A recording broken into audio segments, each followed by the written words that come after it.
We're back. Stripe Show podcast. Whoa. Happy New Year. Happy New Year. I'm your host, Travis Fulton. Thank you for making us part of your day. Hope you had a great holiday season. Christmas, the New Year. It's January 2nd, first week of January. You know what that means? It's the Tournament of Champions. And my man, he's back for another season. There he is, folks. Read the line, Mr. Keith Stewart. How are you, sir? Travis, any better be a fairy tale, my friend. I don't sit well when there's not golf to talk about. So these 2 weeks, I've enjoyed the family time, but let's rip right into it, man. We got 35 weeks between now and Labor Day to figure this whole thing out. Wow. And I could not be more excited for all of this, because when you think about it, when they finally figure out the framework and everything else, they're going to change everything all over again. So the way we have it right now, I think is pretty good. A straight shot between now and Labor Day, 8 signature events. Our first one this week. We've got 4 majors, which are going to be like explosively huge. And then you got the Olympics. We're going to throw a gold medal in there too. So let's rock and roll, my friend. Let's do this. Yeah, there's a lot to talk about, of course, off the golf course. PGA Tour PIF, they still haven't completely finalized the skeleton agreement. They've pushed that back. So many questions when it comes to professional golf still. Of course, we talked about it a lot on the podcast last year, kicked that around. There'll be plenty of time for that as we get into the season. As you mentioned, so much professional golf ahead on the PGA Tour. And there's some storylines. It was kind of fun. You and I were texting back and forth on some of the things that were on our mind as we started to transition back into thinking about the professional game. And, of course, so many of these guys are here, the Tournament of Champions. This is the previous winners from 2023. And then you also got the top 50 in the FedEx Cup. So it's not a full field, but a bigger field than, what historically we've seen at the Tournament of Champions. And I can't help but think about the biggest storyline for me, and I'm going to go to the chalk here early, but it's Mr. Scheffler, because you just go back to Scotty Scheffler last year, and you go back to his statistics, and you watch him and how dominant he was from a ball striking perspective, right? I mean, from a driver to his irons, his short game is ridiculous. I mean, it's first, second, first, and all the major stats when it comes to ball striking. And then, of course, his weakness is his putter. His putter held him back. And he let a lot of tournaments go away because he couldn't get the ball in the hole with the flat stick. And so you look at the changes that he made last year with Phil Kenyon, and I'm going to bring in a video here, or a photo at least, that I got from Phil Kenyon, one of the best putting coaches out there. And I did a full thing on Scotty last year. I don't know if you remember, like towards into the playoffs. I did this full podcast on Scotty Scheffler's putting, how he used to putt and how he's putting now. And I did this like 45-minute podcast on it. And it was well received. And I just showed, look, here's the difference. Here's when Scotty was putting good, and here's when he wasn't.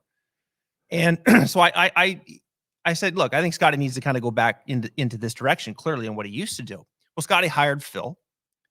And I'll be honest, I didn't think they would go down this path right here. I didn't think these were going to be the changes that Scotty would make. Now, I like the changes. Don't get me wrong. But I thought they would kind of, look at how he used to do things and just kind of move the needle that way. These are some wholesale changes here, Keith. When you look at how much more bowed forward he is, when you look at his forearm alignment, when you look at how he's gripping the putter, I mean, these are very, very different things for Scotty.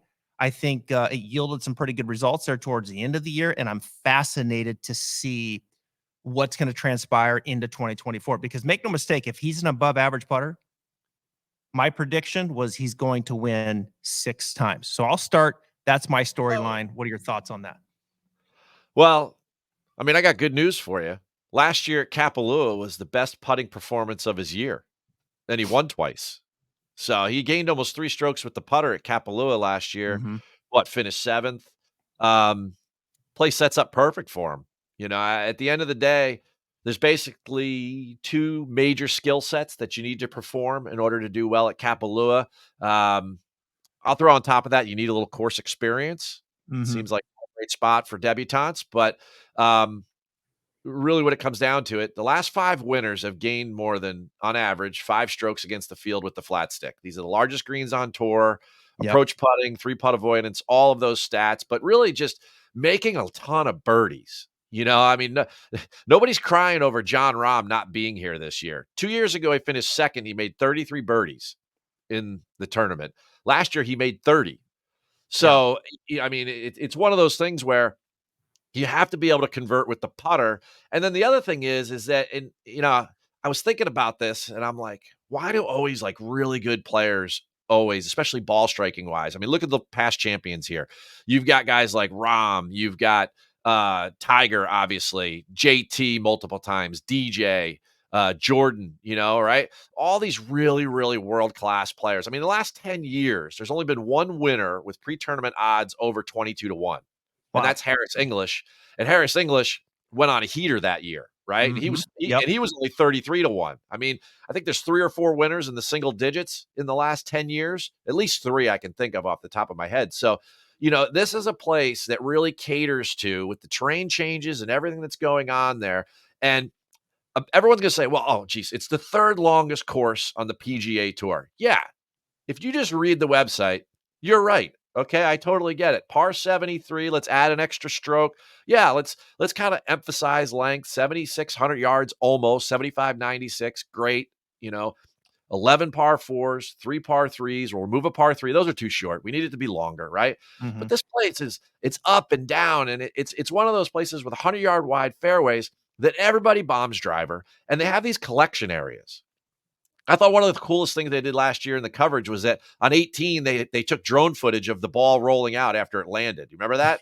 How Mm-hmm. cool that was? I It thought it was. was pretty cool, right? And all of these collection areas off the tee lead us to making it basically a par 3 contest, an approach contest, of which you're going to need somewhat of a bipolar skill set. There's 9 holes, so there's 2 long par 3s, there's those 4 par 5s, and then there's 3 par 4s over 500 yards. Those 9 holes are all long iron, got to attack, got to be really good, right around 200 plus. And then of the other 9, 8 of them, you're hitting in with a wedge or you're scrambling in and around the green because you could drive it next to the green.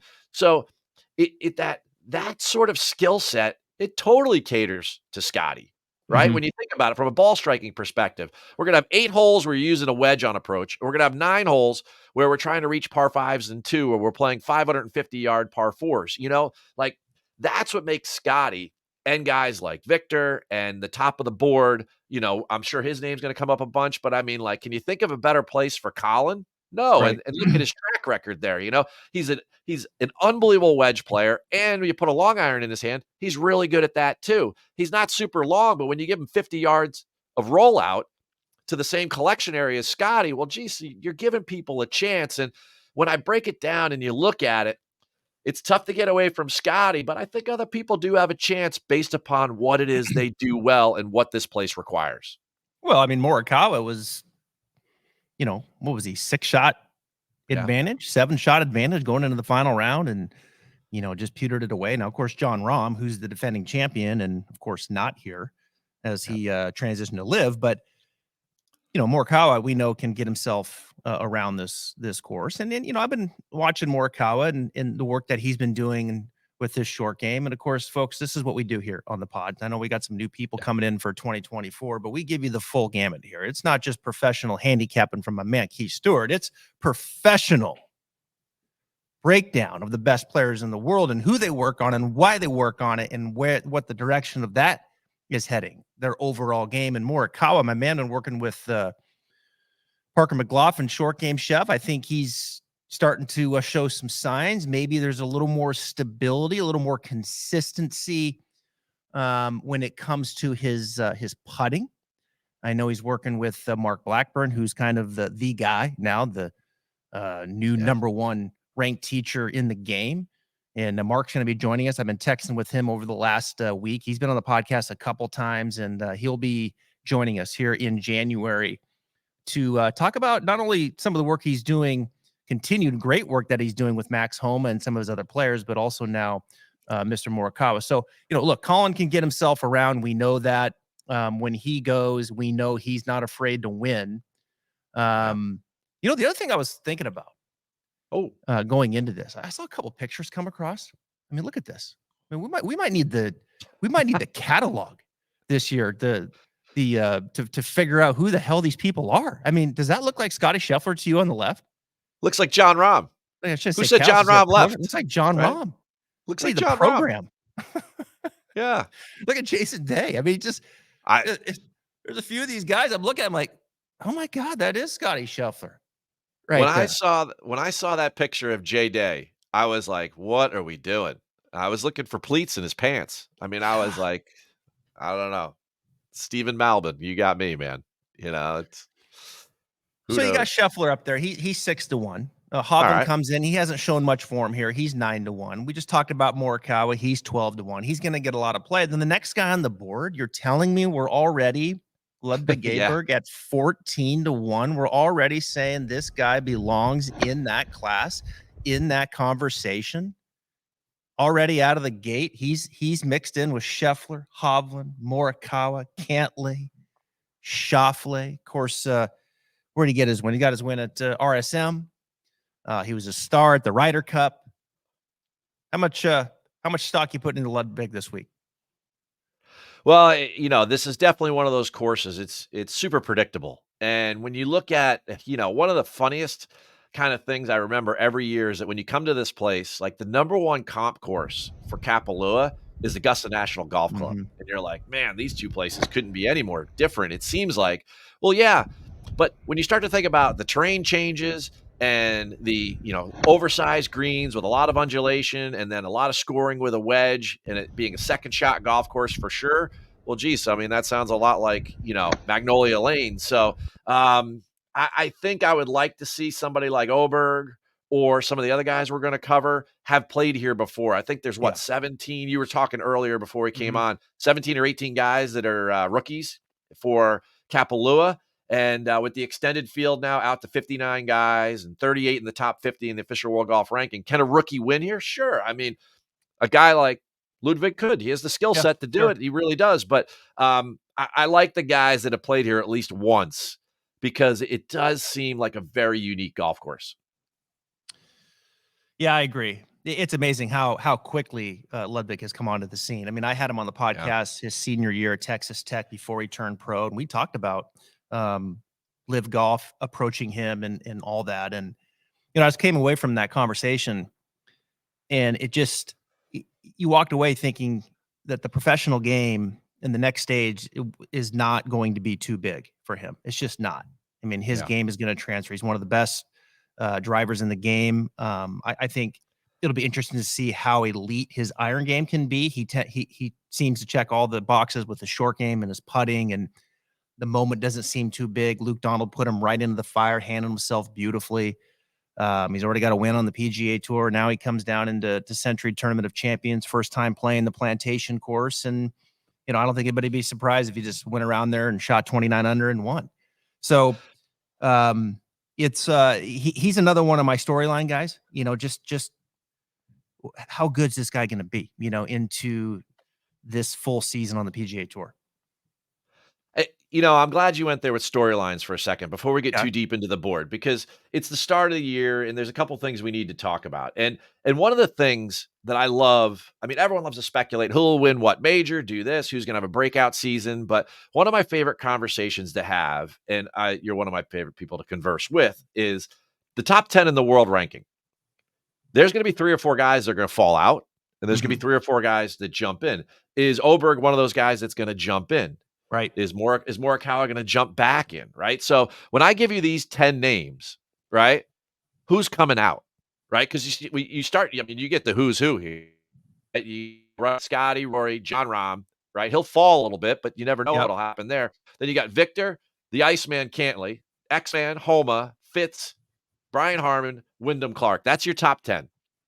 And people are going to target Clark or Harmon, to fall out, but maybe does Homa take a step back? And so before we talk about who's going to jump in, right? Who do you see there that's gonna take a step back this year because they Yeah. can't all win.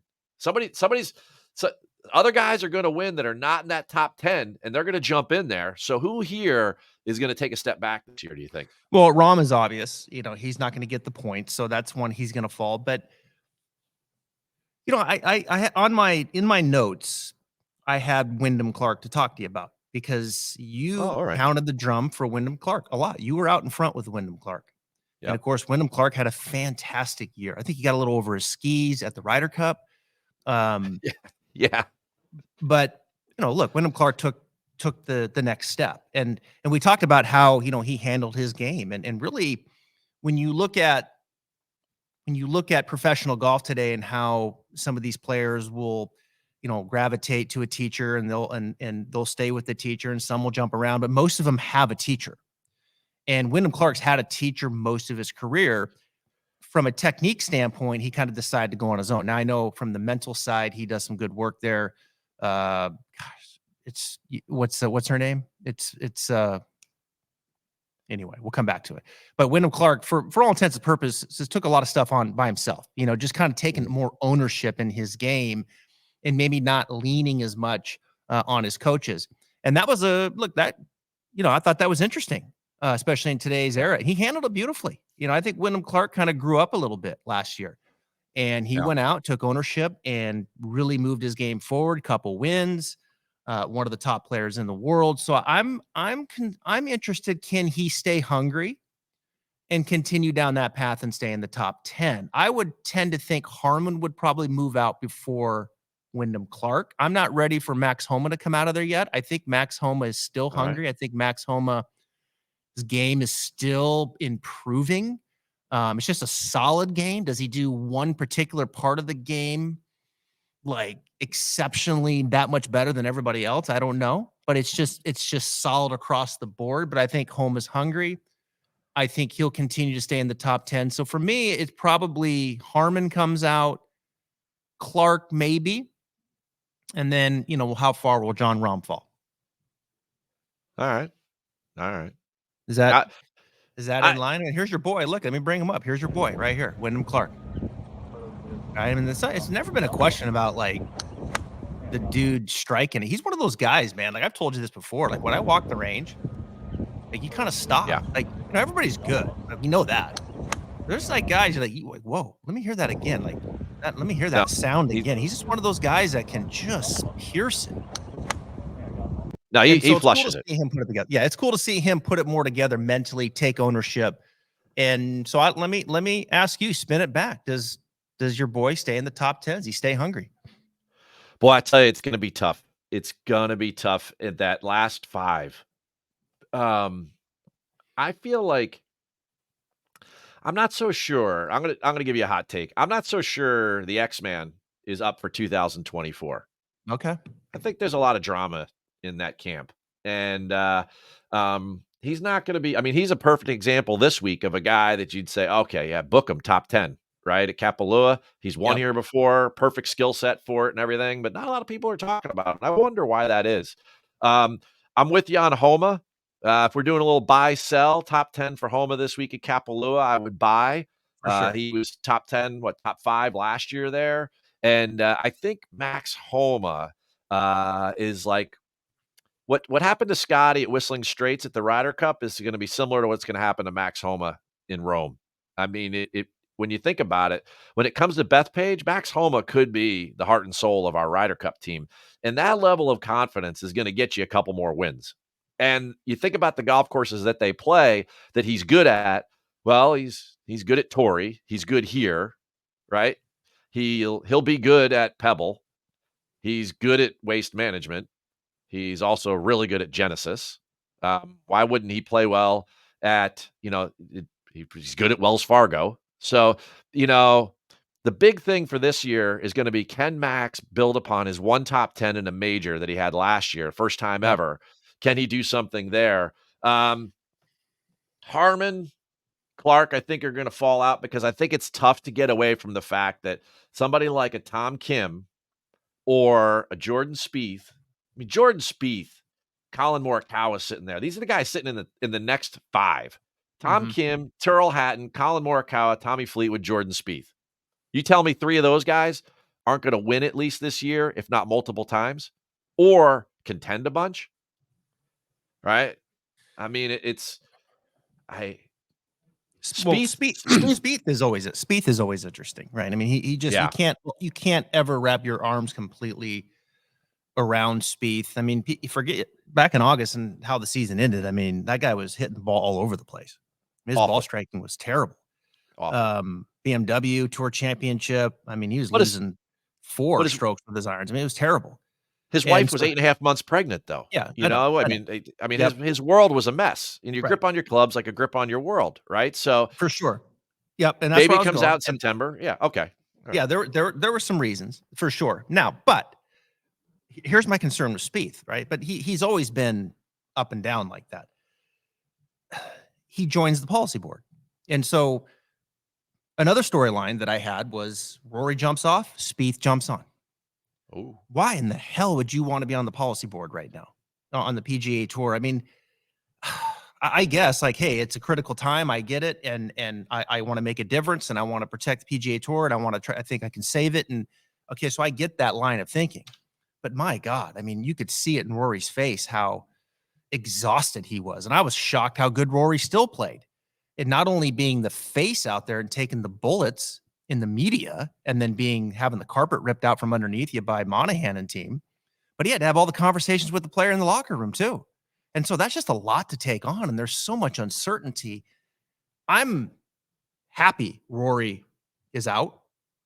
I'm happy for one of my storylines that we get to see Rory, and I know he's not playing, but is going into this season to focus on his game and be happy with his game. Now Spieth is on. I don't know, man. That's concerning to me. That's got to wear on you, man. Couple young kids. I'm on the policy board. Oh yeah, my own game. Man, I don't know, man. I'm glad Spieth's on there because I trust Spieth. I think Spieth's intentions are great, right? For professional golf. I get it. Yeah.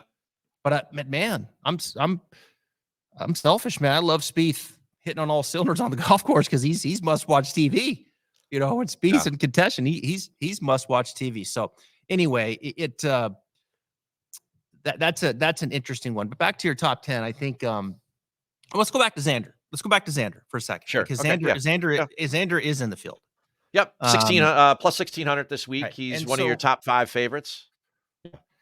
like Xander is kind of one of those could be auto bets here. I was shocked to see him right now at 16, given his track record here. Ooh. I thought he'd be better than that. I thought he'd be like down in there 10, 11. I mean, this guy's like, he's an automatic top 5, isn't he? I mean, he's a guy that can go here and I mean, he played the rest of the year. He was hitting on all cylinders. But the question comes with Xander is where is his head at? There's been some interesting, I think, behavior out of Xander over the last year. I don't think his camp and his dad in particularly is ideal for Xander, and you know the decisions maybe that need to be made for Xander's best interest in playing great golf. So I've been raising the flag on Xander, one of few over the last year and a half. Like, man, I don't like what's coming out of that camp. I know he is Xander in the context of the PGA Tour in professional golf. I don't think he's a great player. I think he's a good player. He's not great. He's not Scotty. You know, he's not Rory, right? He's not Rahm. No. Like to me, that's great. He's the next down. And he's really good. And he's got all the skill sets, but Xander continues to come up short. I don't like in a lot of ways. And I don't like what's necessarily happening with this camp and particularly his dad kind of managing you know, a lot of the things that are happening there. So I share it with you and have the concern for Xander. Is he going to fall to the top 10? Wow. That'd be a fall. Somebody's got to do it. Yeah. I mean, who else are you going to pick? Yeah, I get it. Harmon and Clark, those are easy ones, you know. But then Harmon careered it last year. Let's face it, he careered it. Right? 3.5 guys are going to fall out. Okay, Yeah. so I mean, it's either 3 or 4 are going to fall out. So you look at the bottom half of it. He's in the bottom half. He's 6th. All right, Fitzpatrick's there. Yeah. Do you think at the start of this year, like if we took a bet, who would have a better year, Fitzpatrick or Xander overall? Who would you go? Who would you run with right now? Matthew Fitzpatrick or Xander Schauffele? Yep. Who would you, I'm going to use a specific word here. Who would you trust January 2nd to have a better year for the next 35 weeks? 8 signature events. Matt Fitzpatrick or Xander Schauffele? I mean, that's a very good question. I think there's more stability in the Fitzpatrick camp. I think Xander is a much better iron player than Fitzpatrick. And so I think that's nip and tuck. I'd probably give the edge to Fitzpatrick just because of my concerns that I've seen with Xander. What Xander's last win was July 2022, right? Back at the Scottish Open when he went back to back Travelers and Scottish. So it's been a while. Fitzpatrick's got the US Open. Xander doesn't have a major championship. I think Xander, all in all, I think is a better player with the edge with the irons. Fitzpatrick's gotten longer. We know his short game is good. We know his putting's good. There's more stability. I'd give the edge to Fitz, I think. Fitz won last year. Yeah, Heritage, I think right? I'd give the edge. Here's another one for you on those lines. That's a good question. Ooh. Who has the better year this year, Victor Hovland or Colin Morikawa?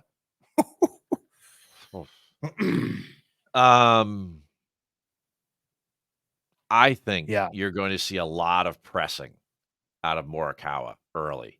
Q1. Yes, I think there's going to be. I think that if Morikawa was a corporation, their Q1 budget for spend would be very high. I think that you're going to see a very, very motivated Colin Morikawa this year. And Victor Hovland went next level last year. It's another level. So, I mean, Victor's considered right now to be one of the best 3 or 4 golfers in the world. How are you going to be better than that? The only thing better than that is to start to be like legendary, right? And we haven't had many of those. Right. So you start to stream together a couple of good years like that. And if you're saying like Scotty's going to win 6 times, I mean, there's only 35 events, right? There's only 4 majors. There's only 8 signature ones. So like those are the ones that these guys are going to be playing in head to head. If I had to pick one right now, I pick Hovland.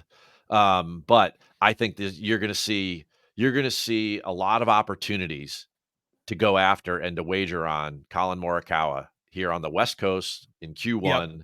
And the lead up to the Masters is going to be, there's going to be a serious push there because the way his game sets up a lot. It sets up beautifully for a lot of these West Coast and Florida events.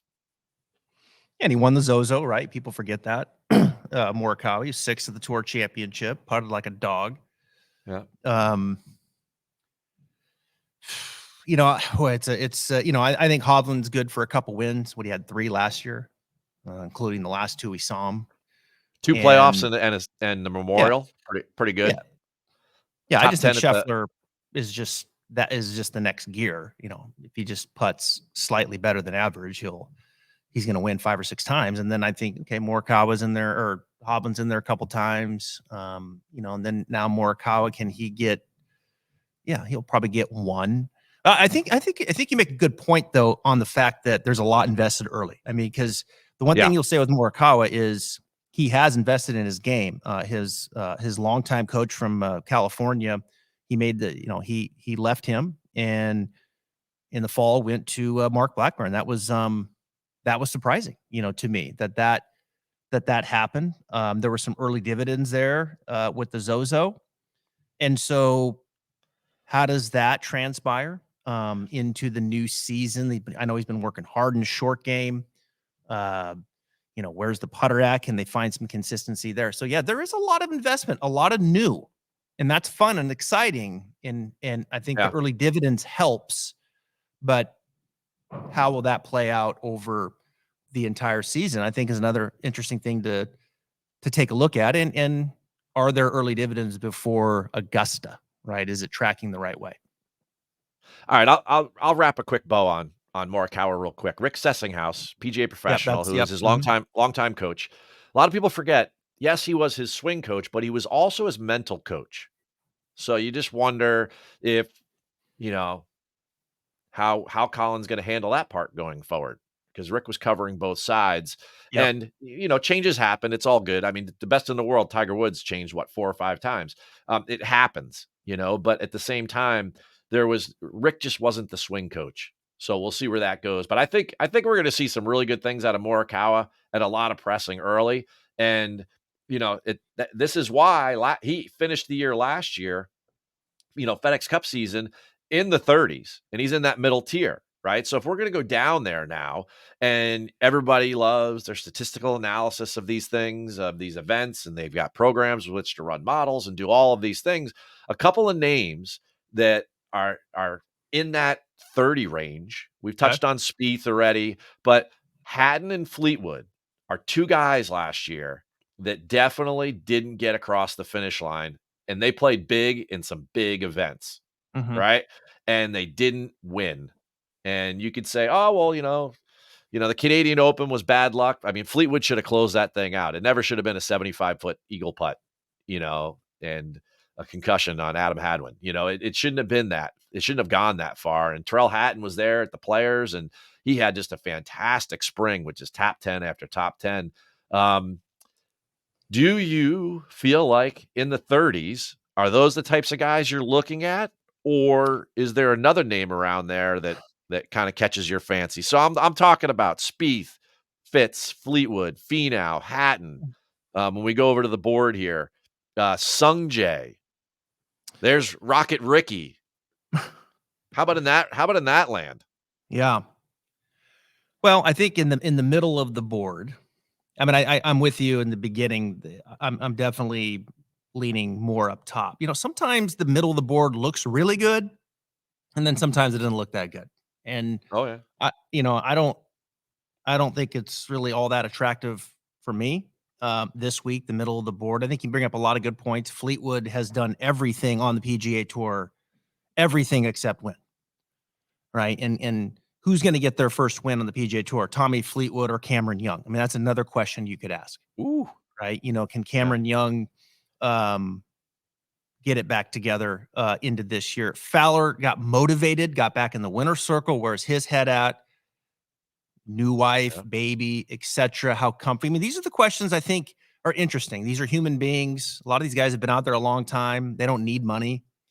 And so this kind of trip can turn into more of a vacation than I think, it can business. Yeah, it And can. so Yeah. I look at that middle of the board.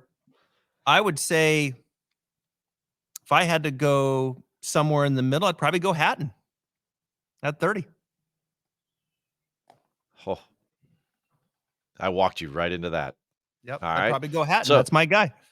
so at 30, you take Terrell Hatton, great skill set for this place, who's never played there before.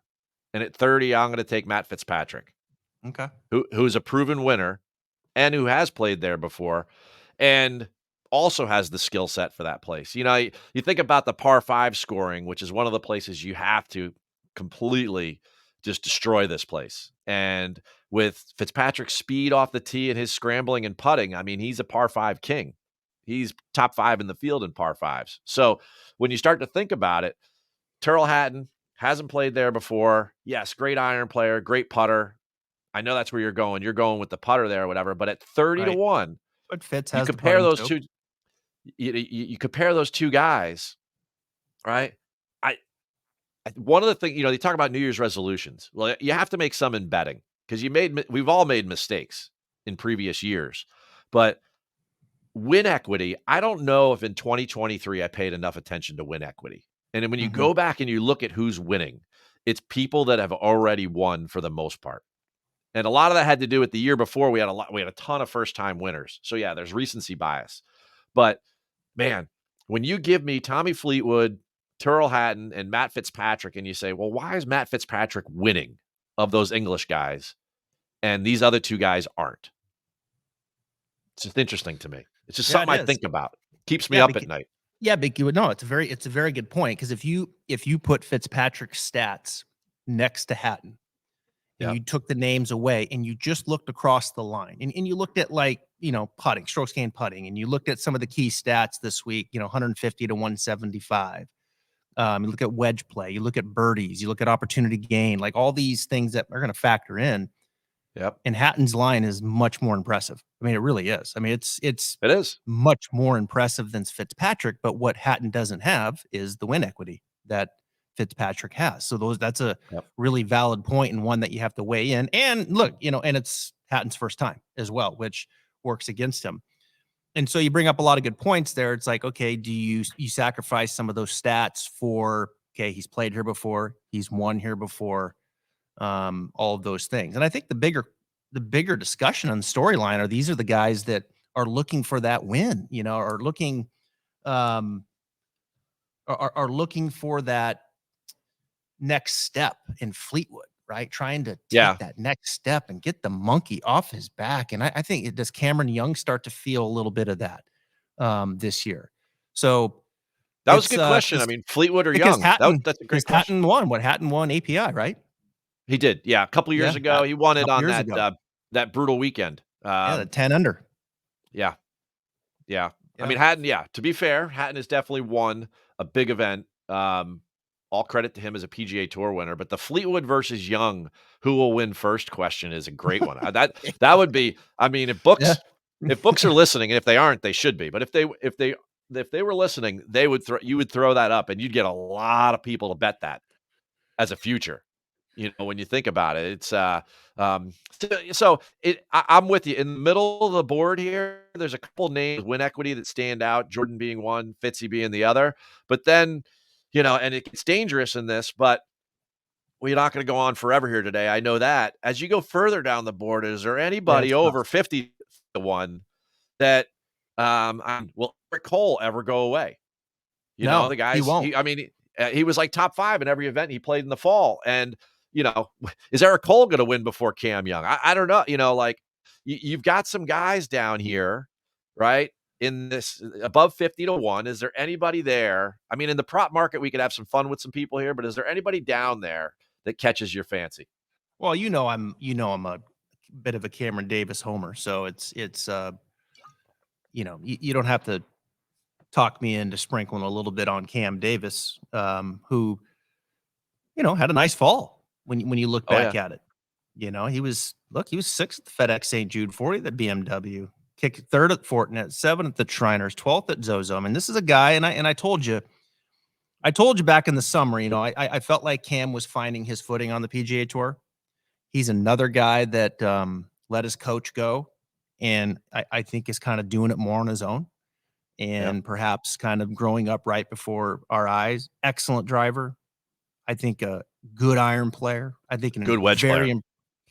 A good wedge player. I think an improved short game, and I think someone who's getting more and more comfortable on the greens with his putting too. So, am I going to bet him this week to win on Bermuda? Probably not. But he's a guy that I love and that I think is going to have a good season. I believe that, and I think Cam Davis gets back into the winner's circle. He won Rocket Mortgage, back in 2021, and he's just that much better of a player now. He really is. I mean, his game is going this way. So, gosh, I don't think I'd go below. Honestly, I don't think I'd go below the names that we mentioned in the middle of the board. Not this week. You just can't. You just can't, based off of the history of this place. But Eric Cole, is he going away? I don't think he is. I don't think he is. I mean, for a guy hitting at 295 off the tee in today's game and to be as good as he was, I mean, that was impressive to me last year. That was a major takeaway. He's loose off the tee, and this place is perfect for him. It is, yeah. It's 100-yard wide fairways in the collection areas where all the balls are going to roll to. So if he flies at 290 and somebody else flies at 310, they're all going to be in the same spot. And then it kind of caters to his short game, his putting. I think around the green and scrambling are important here.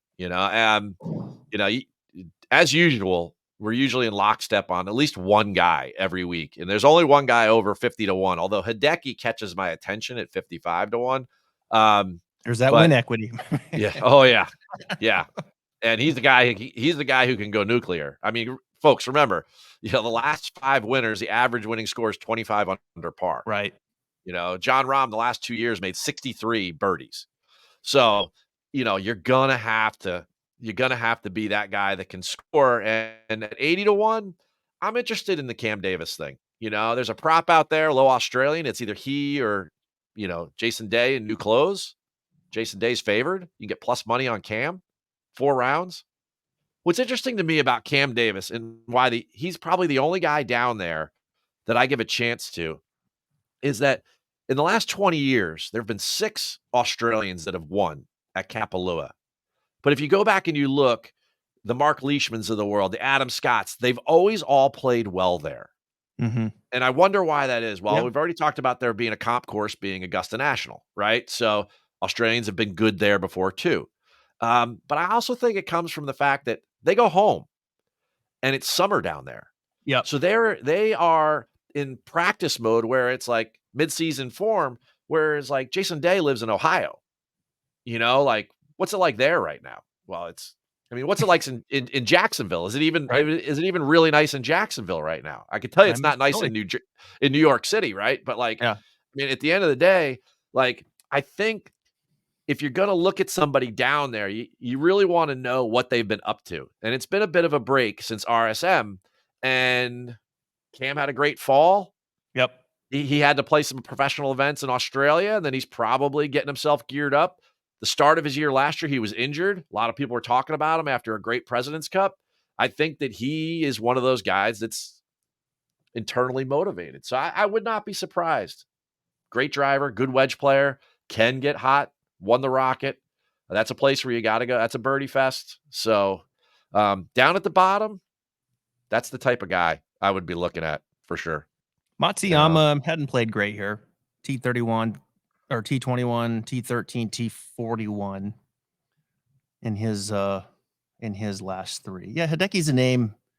How can he get back in Warner Circle? It's been a while for Hideki. It's hard to win, that we know. All right, so those are that was good. I think some good looks there. I think I think we're in lockstep with Cam. If we had to stretch it to 80, that's a place that we would go.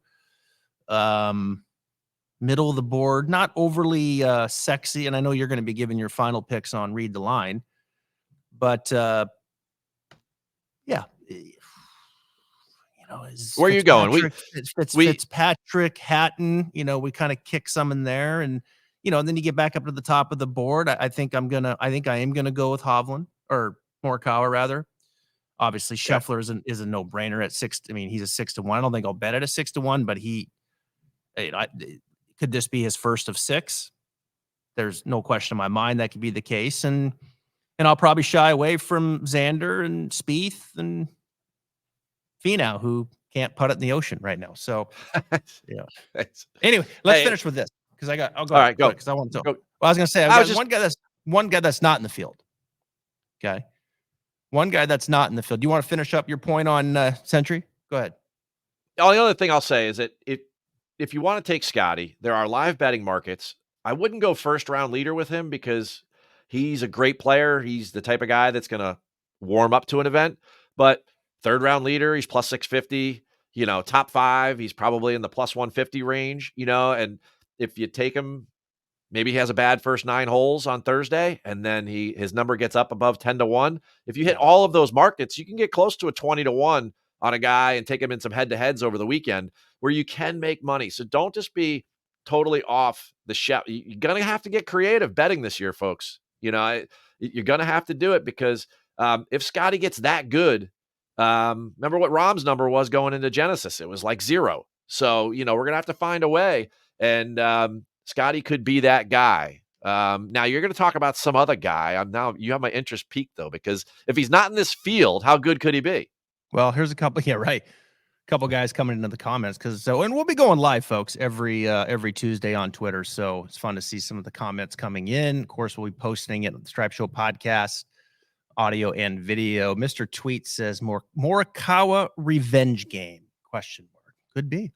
Yeah, could be. He's got a lot invested though. He's focused right now coming in to this week. Guy that's not here. There he is. I'm curious. This is my final storyline heading into this year. Ooh. Where's our boy JT going to be?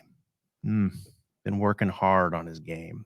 His dad's not his coach. His dad's not his coach, but he's still my coach. No, he's not. Yes, he is. Like, no one knows.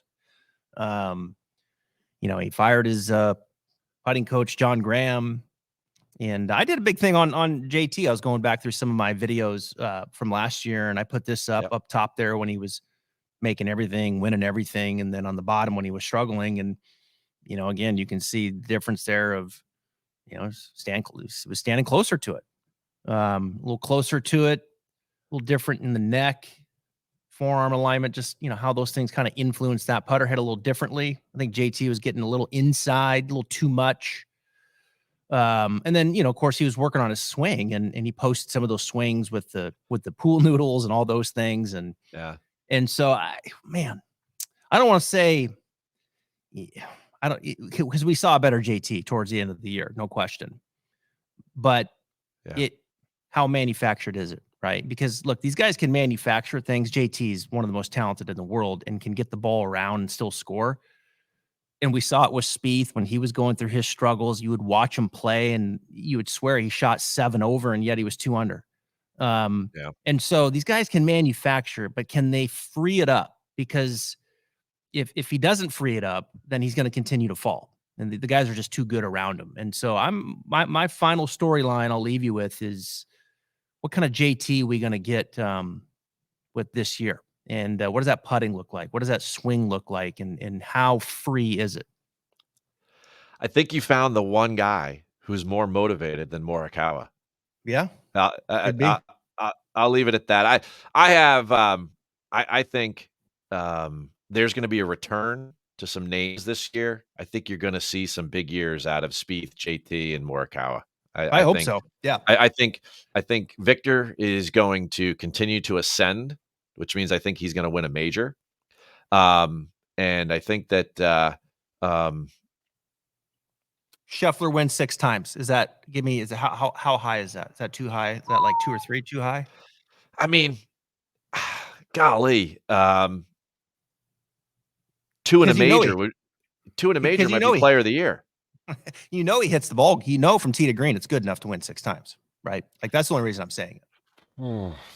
Okay, it's so what you're saying, though, is that he's going to hit the ball.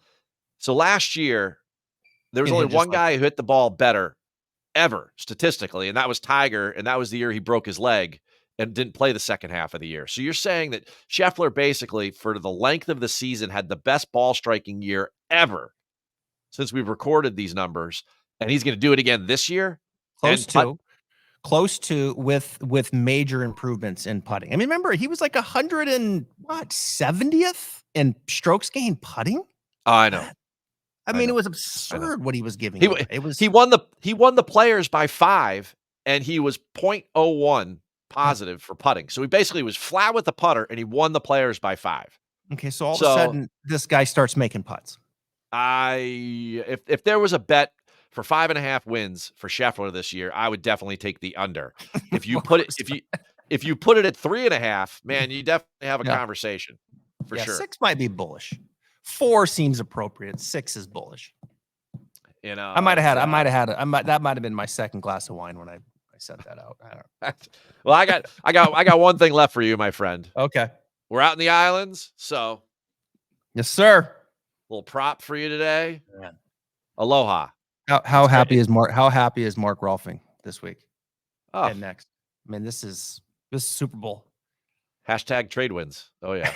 It's so good. It's even better to be back with you, my friend. There is nothing better than being on a Stripe show.